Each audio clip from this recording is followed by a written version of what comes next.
आहे, काय वाटतं? मला वाटल्याचा प्रश्न नाही. जोपर्यंत ही गोष्ट कन्फर्म होत नाही तोपर्यंत त्यात बोलण्याचा अर्थ नाही. आता अफवा उठवतात, लोक कधीतरी चुकीच सांगतात. जोपर्यंत अधिकृत त्याचं काय माहिती मिळत म्हणून बोलणार नाही.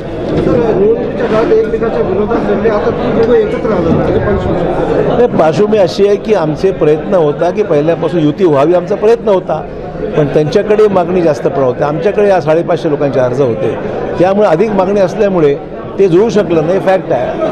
आता निवडणूक झालेली आहे, निकाल लागलेले आहेत आणि एकनाथ शिंदेंचं माझं बोलणं झालं या विषयावर. तर त्यांनी म्हटलं की त्याला युती झालं बरं होईल. त्यामुळे आम्ही तो निर्णय घेतला की सोबत घेऊन काम करायचं. हे त्यांचं व्यक्तिगत मत असेल. ज्यांनी आरोप केले त्यांचं व्यक्तिगत, ते काही शिवसेनेचं मत म्हणता येणार नाही, त्याचं व्यक्ती म्हणू शकतं. आणि अशा आरोप प्रत्यारोप अर्थ नाही. जो पण तू पुराव्याविषयी काही बोलत नाही पण अर्थ नाही. की आरोप प्रत्यारोप राजकीयदृष्ट्या मोटिवेटेड आहेत.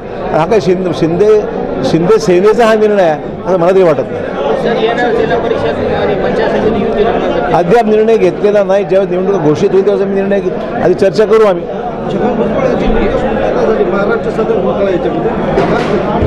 असं की शेवटी कोर्टाचा निर्णय, ईडीचा निर्णय जो काय आहे तो त्यांच्या बाजून लागला आहे तर ती निश्चित समाधानाची गोष्ट आहे. महापालिकेचा अजेंडा नेमका काय आहे? आमचा जाहीरनामा हाच आमचा अजेंडा.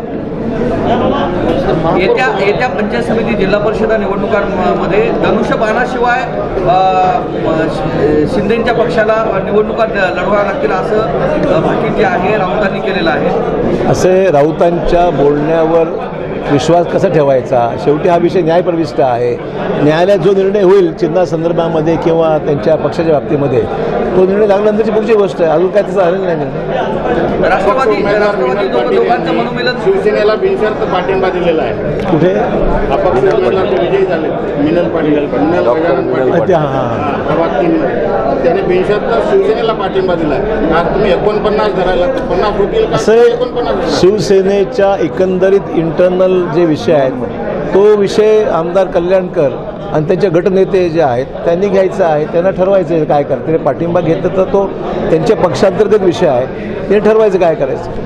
त्र्यंबकेश्वर या ठिकाणी होणाऱ्या कुंभमेळ्यातील कामासंदर्भात महंतांनी नाराजी दर्शवलेली आहे. मुख्यमंत्र्यांनी येऊन त्यांच्याशी चर्चा करावी अशी मागणी महंतांकडून करण्यात येत आहे. मला यातली माहिती नाही कारण तो जिल्हा वेगळा आहे. गिरीश महाजनजी सगळं पाहत आहेत. त्यामुळे नेमकं काय विषय मी बोलू शकणार नाही.